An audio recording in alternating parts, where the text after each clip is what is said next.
Every video game in this day and age tends to have a gimmick of some sort to distinguish their experience from that of similar titles, and it's usually the part of said title that makes up the bulk of most, if not all, uninitiated conversation.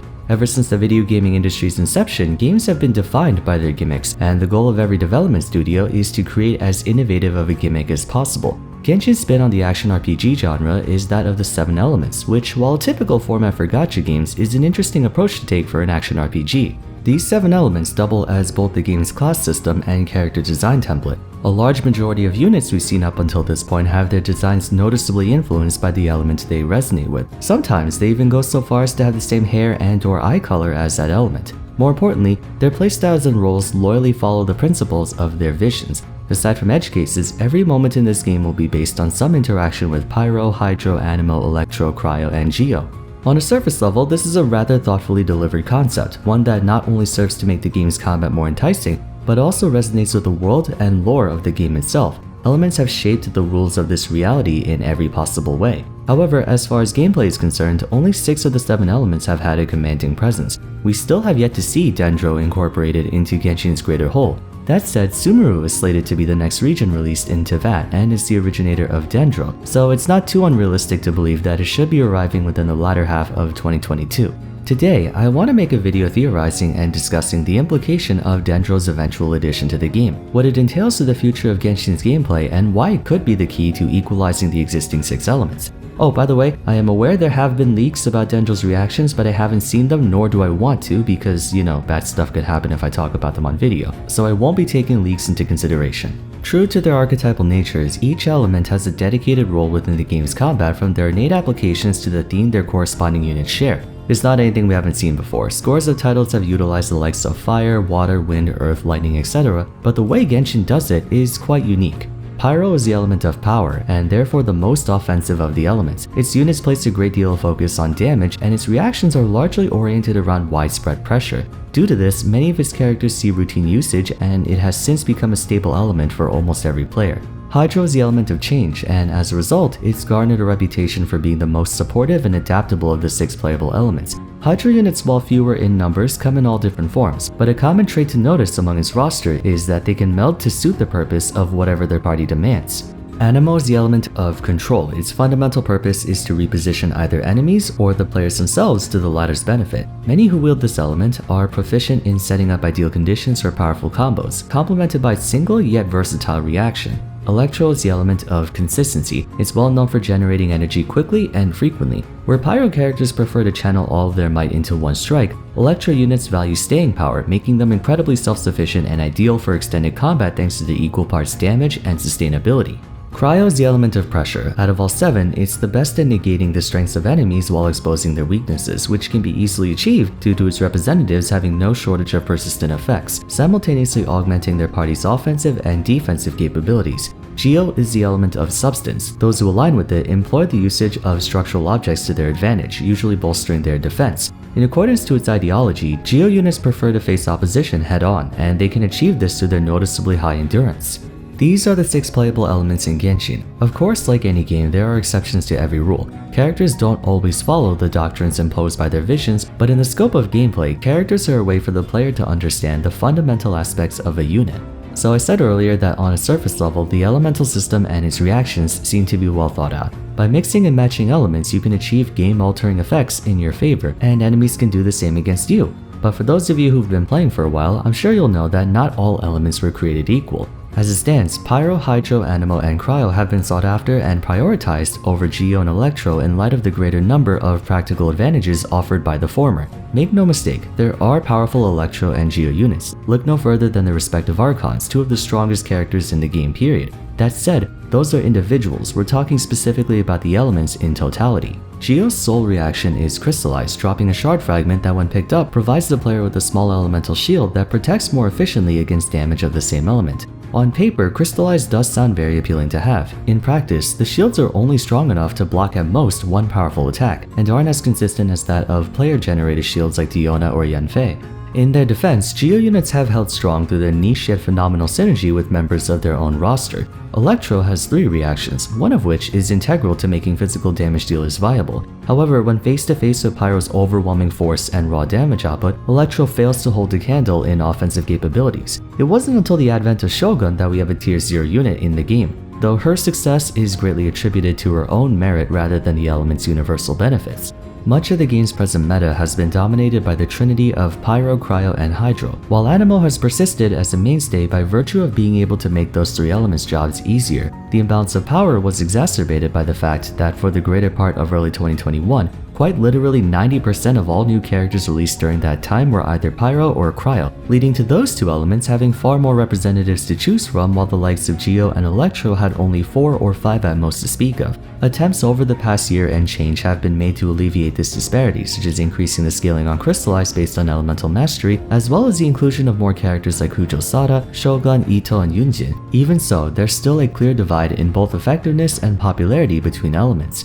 You might be wondering what this has to do with the inclusion of Dendro. To be honest, I'm not sure. In fact, no one is. There's not much information to infer about in terms of how it's supposed to function in this game, but there are a few traces. For one, while playable Dendro characters do not currently exist, there is a Dendro-based reaction in the game, and that is burning, which inflicts Pyro's damage over time but considerably more than the normal burn, to the point where even a few seconds is enough to slash an average character's health in half. What's interesting about this reaction is that burning targets have to have Pyro and Dendro simultaneously applied to work. Ordinarily, once a reaction is achieved, the target is cleansed of both auras until a new one is applied. For burning to take place, the character must be constantly exposed to Pyro and Dendro to suffer damage. Secondly, Dendro slimes are scattered throughout Mondstadt and Liyue and have some notable attacks. Poison Field is one of them, which coats a circle around it that deals Dendro over time while continuously healing enemies within it. And its Toxic Seeds attack poisons you if you get hit by it, while being a lingering effect itself if it impacts the ground. Furthermore, if those seeds come into contact with Pyro, they explode. And then we have the Dendro Savatrolls, which have the ability to summon thorny vines around it as well as its own persistent Dendro field.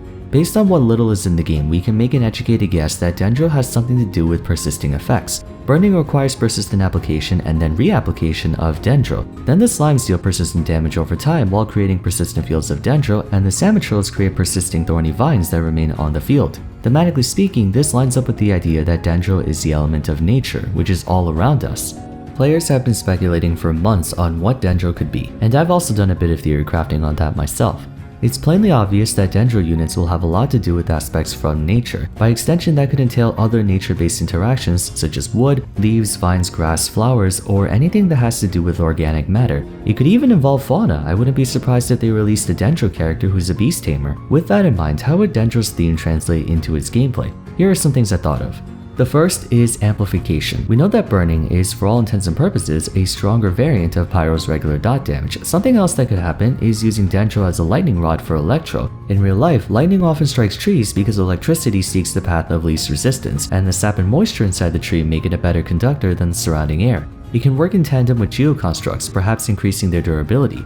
In other words, Dendro would primarily be a supportive element and a potential alternative to Animo. The reverse can also be true. Dendro can increase in power by absorbing other elements, transforming it into something greater. For instance, nature absorbs water and soil to create plants, trees, etc. Wind can blow pollen and leaves around the air. This can create a distinction between Animo and Dendro. Animo augments other elements, whereas those other elements could augment Dendro.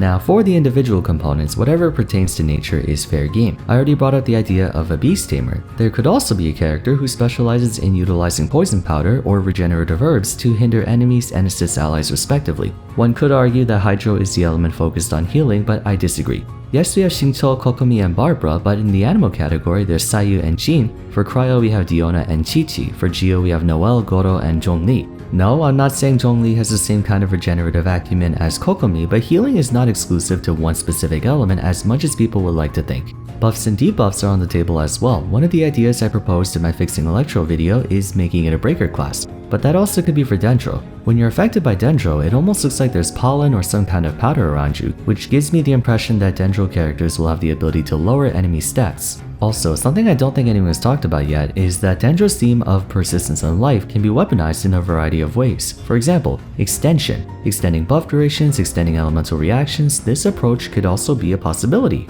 There's also been one theory that's been going around that the rarity of Dendro vision holders is due to its indiscriminate properties. The only Dendro individual we know of is Baiju, who runs a Bubu pharmacy, and he suffers from an unknown disease that weakens his constitution, citing Chi-Chi's better physical condition as a comparison. Now, this could just be coincidence, but some have been speculating that Dendro's ability to poison his target could also affect the wielder as well. Nature may pertain a lot to life, but it also can relate to death and decomposition as well. This theory, combined with Dendro Slime's poison damage and persisting effects of Dendro-based attacks, would lead me to believe it's likely going to be a healing and debuffing element, one that carries a potential risk of backfiring, which isn't really present in this game. Subsequently, that might connect a lot of other theories on what Dendro might be. Its ability to amplify the other reactions might demand a great deal of precision lest it spiral out of control. After all, it's very easy to start a forest fire which is a single match, or there could be rampant overgrowth with too much water. Food for thought.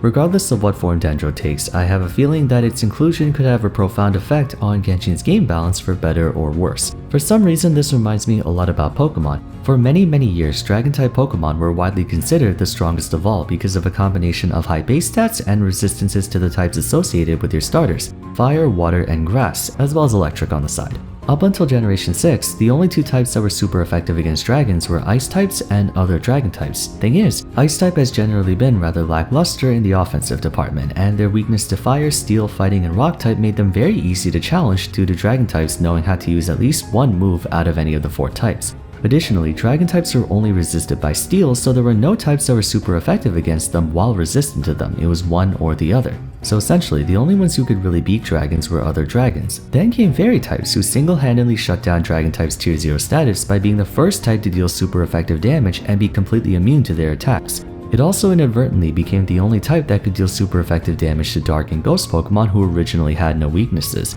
All it took was one new type to level the playing field. Mind you, elements in Genshin are not in direct contention with one another the same way types in Pokemon are, but the notion that an element can only be challenged by the same element has been subject to discussion and debate within the community. Things are definitely better now than before, but there's still a major prevalence of Hydro, Pyro, and Cryo in the meta. Dendro might be able to change that. Whatever elemental reactions it adds to the game could shake things up a lot, because remember, if Dendro carries the hypothetical risk of backfiring, that would not only mean potential buffs for weaker elements, but potential nerfs for stronger ones. Given their aversion to buffing or nerfing existing units ever since Zhongli, withholding Dendro then introducing it later into the game is a clever way to set up an indirect balance patch. We already know that Hoyo prefers to beat around the bush instead of addressing the source directly. Instead of making Kokomi stronger, they introduced enemies that made shields less all-purpose and demanded more healing, thus skyrocketing her popularity in Spiral Abyss without any changes to her base kit.